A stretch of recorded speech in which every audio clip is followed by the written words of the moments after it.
ఓం మహాగణాధిపతయే నమ. ఓం గురుభ్యో నమ. ఓం శ్రీమాత్రే నమ. పరమేశ్వర స్వరూపమైనటువంటి జ్యోతిష, వాస్తు మరియు ఇతర అనేకమైనటువంటి శాస్త్రములను మనకు అందించినటువంటి మహర్షులకి నమస్కారం. హయగ్రీవ హయగ్రీవ హయగ్రీవేతి యో వదేత్ తస్స నిస్సరతే వాణి జహ్నుకన్యా ప్రవాహవత్. అరుణాం కరుణాతరంగితాక్షీం ధృతపాశాంకుశపుష్పబాణచాపాం అనిమాదిభిరావృతాం మయూకైః అహమిత్యేవ విభావయే భవానీం. శ్రీమాత్రే నమః. ప్రేక్షకులకి లలితాంబిక అమ్మవారి యొక్క అనుగ్రహం పరిపూర్ణంగా కలగాలని మనస్ఫూర్తిగా కోరుకుంటూ మనం ఈరోజు శని మరియు రాహువుల యొక్క కలయిక రాబోతుంది. మార్చ్ ఎండింగ్ నుంచి, అంటే ఆల్మోస్ట్ ఏప్రిల్ స్టార్టింగ్ నుంచి కూడా మార్చ్ ఎండింగ్లో మారుతున్నారు. 31వ తేదీ దగ్గరలో శని రాహు దగ్గరికి వెళ్ళి కలుస్తున్నాడు.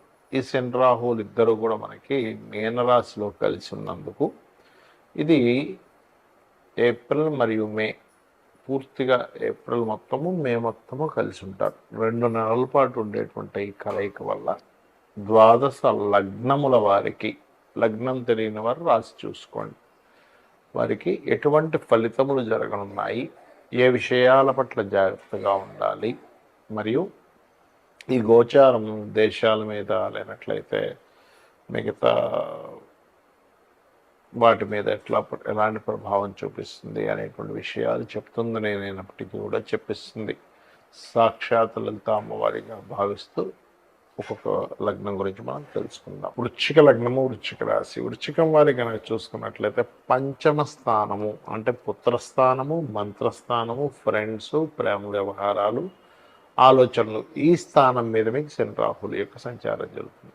ఈ స్థానం మీద జరిగేటప్పుడు సర్వసాధారణంగా కలిగేది ఏమిటంటే, పాజిటివ్ ఏమిటి ఇక్కడ అంటే అప్పులు క్లియర్ చేసుకోవడానికి, రుణ విముక్తి కలగడానికి ఇక్కడ ఇది యోగిస్తుంది. కాకపోతే ఆలోచనలు ఎక్కువగా ఊహించుకుంటూ ఉంటారు. అంటే ఇది జరుగుతుందేమో, అది జరుగుతుందేమో, అమ్మో ఏమైపోతుందో అని దీర్ఘంగా ఎక్కడికో ఒకసారి చూడండి, ఇక్కడ చిన్న విషయాన్ని తీసుకొని ఎప్పుడో ఏదో అవుతుందేమో అని విపరీతమైన ఆలోచన చేస్తారు చూసారా. అలా ఎక్కువ విపరీతమైనటువంటి ఆలోచన సంబంధంగా ఉండేటువంటిది అక్కడ చూపిస్తుంది. అలాగే మరొక విషయం ఏంటంటే, ఇక్కడ గమనించుకున్నట్లయితే ఈ సమయంలో పంచమ స్థానంలో శని రాహులు ఉన్నందుకు వృశ్చిక లగ్నం వారు, వృశ్చిక రాశి వారికి పర్టికులర్గా ఎవరైనా ఇష్టపడేటువంటి విషయంలోని, లేదంటే ఒక్కోసారి షేర్ మార్కెట్లో కొంతమంది చూడండి ఏం పర్లేదులే అని చెప్పి డేరింగ్గా కొన్ని స్టెప్స్ తీసుకుంటుంటారు. కానీ ఈ సమయం ఏదైతే ఉందో షేర్ మార్కెటింగ్ రిలేటెడ్ సంబంధించినటువంటి అంశాల్లో చాలా జాగ్రత్తగా అడుగు వేయాలి. అదేవిధంగా ఐవీఎఫ్లు, ఐయుఐలు చేయించుకునేటువంటి వారు కొంత జాగ్రత్తగా ఉండాలి. కాకపోతే పంచమ స్థానంలో రాహు ఉన్నప్పుడు రాజకీయంగా తీసుకునే నిర్ణయాలు ఫలిస్తాయి. కాకపోతే శని ఉన్నాడు అక్కడ. శని ఉన్నప్పుడు ఏమవుతుందంటే, రాజకీయ నాయకులు ముఖ్యంగా వృశ్చిక లగ్నం లేదా వృశ్చిక రాశిలో జన్మించినటువంటి వారు, వాళ్ళు తీసుకునేటువంటి నిర్ణయాలు లాంగ్ టర్మ్గా అభివృద్ధి కోసం తీసుకునే నిర్ణయాలు అయి ఉంటాయి. కాకపోతే అక్కడ కొంతమంది స్నేహితులే, ఇప్పుడు ఒక్కోసారి స్నేహితులే వ్యతిరేకిస్తుంటారు అంటుంటారు. అలా స్నేహితుల నుంచే కొన్నిసార్లు వ్యతిరేకత వచ్చేటువంటి ఛాన్సెస్ వృశ్చిక లగ్నం వారికి 2 నెలల పాటు ఉంటుంది. కాబట్టి ఈ యొక్క విషయంలో జాగ్రత్తగా ఉండండి. కాకపోతే ఇక్కడ ఈ 2 గ్రహాలు కొంత మీరు చేసేటువంటి వ్యాపార సంబంధించిన విషయాలు, అందులో ముఖ్యంగా క్రియేటివ్ రిలేటెడ్, ఫ్యాషన్ రిలేటెడ్, ఇటువంటి వ్యాపార సంబంధించినటువంటి వాటిల్లో మాత్రం ఖచ్చితంగా మీకు అభివృద్ధి యోగం అనేటువంటిది ఉంటుంది. అందులో ఎటువంటి సందేహం లేదు. అయితే మీరు నిత్యము కూడా ఓం దుమ్ దుర్గాయ నమః అనే నామము, ఓం గణాధిపతయే నమః అనే నామము, ఓం చండీ దేవతాయే నమః అనే నామస్మరణ చేయండి. అన్ని విధాలా మీకు బాగుంటుంది. శని రాహువుల యొక్క కలయిక ఎప్పుడైతే మీన రాశిలో ఉందో, ఇది ప్రధానంగా దేని మీద ప్రభావం చూపిస్తుంది అంటే, ఇది కొంచెం విదేశీ సంబంధించిన వాటి మీద ఎక్కువగా ప్రభావం చూపిస్తుంది. అంటే ఎట్లాంటి వాటి మీద, చూడండి ఒక్కోసారి విపరీతమైన వర్షాలు రావడం కానివ్వండి, లేకపోతే ఫైనాన్షియల్గా ఉండేటువంటి కొన్ని అప్ అండ్ డౌన్స్ ఎక్కువగా రావడం కానివ్వండి, ఆ, కొన్ని కొన్ని విదేశాల్లో అసలు ఊహించనటువంటి మార్పులు, అది ఫైనాన్షియల్గా సంబంధించినవి కానివ్వండి, జాబ్ సంబంధించినవి కానివ్వండి, లేకపోతే ఈ శని రాహులు ఎప్పుడైతే మీన రాశిలో ఉంటారు, ముఖ్యంగా జల ప్రదేశాలు ఉండేటువంటి ప్రాంతాల్లో ఉత్తర సంబంధించినటువంటి దిశల్లో, ఉత్తర దిశల్లో అంటే ఉత్తరం వైపు ఉండేటువంటి దేశాలు ఏవైతే ఉంటాయో వాటికి సంబంధించినటువంటి వాటిల్లో, అదేవిధంగా కొన్ని కొన్ని లాస్ ఏవైతే ఉంటాయో ఈ లా సంబంధంగా కొన్ని దేశాల్లో, లేకపోతే మన ఇండియా లాంటి ప్రాంతంలో కూడా ఏదైనా కొన్ని కొన్ని నిర్ణయాలు తీసుకున్నప్పుడు కొంత మత సంబంధించినటువంటి కల్లోలు ఏర్పడము, ఇట్లాంటివి శని రాహుల యొక్క కలయిక ఇస్తూ ఉంటుంది. అదేవిధంగా ఈ శని రాహుల కలయిక జరిగే ముందు మనకి ఈ ఉగాది వస్తూ అక్కడి నుంచి షష్టగ్రహ కూటమి ఏర్పడి అక్కడి నుంచి అట్లా ఆ గ్రహాలన్నీ కదిలిపోయి వస్తుంది. కాబట్టి మీన రాశిలో ఎప్పుడైతే ఇన్ని గ్రహాలు కలయికై దాని తర్వాత శని రాహులు రెండు మిగులుతున్నాయో, ఇది పర్టికులర్గా ఏంటంటే అనేకమైనటువంటి వృత్తులు, వ్యాపారాలు ఏవైతే ఉన్నాయో అనేకమైన వ్యాపారాల్లో చాలా చేంజెస్ తీసుకొస్తుంది ఈ కలయిక అనేటువంటి. చూసుకున్నట్లయితే మీరు చూస్తూ ఉండొచ్చు కావాలంటే ఇది. అలాగే ముఖ్యంగా ఈ కాంబినేషన్ ఉన్నప్పుడు ఆన్లైన్ రిలేటెడ్ సంబంధించిన వాటిల్లో ముఖ్యంగా చూడండి, మనకు ఒక్కోసారి చాలా పెద్ద పెద్ద ఆన్లైన్ అంటే ఇంటర్నెట్స్లో మనం చూస్తూ ఉంటాం, అమ్మో అసలు ఇది ఇంత పెద్ద స్కామ్ అయిందండి లేనట్లయితే ఒక్కోసారి మనకి కొన్ని కొన్ని జరుగుతూ ఉంటాయి. అంటే అట్లాగా వేరే వేరే ఆపరేటింగ్ సిస్టమ్ని వీళ్ళు చేస్తూ ఉంటారు. అంటే ఏంటి, వాళ్ళ ఆధీనంలో తీసేసుకుంటూ ఉంటారు. అటువంటివి జరగడం, ఇట్లాంటి కొన్ని కొన్ని జరుగుతుంటాయి అన్నమాట.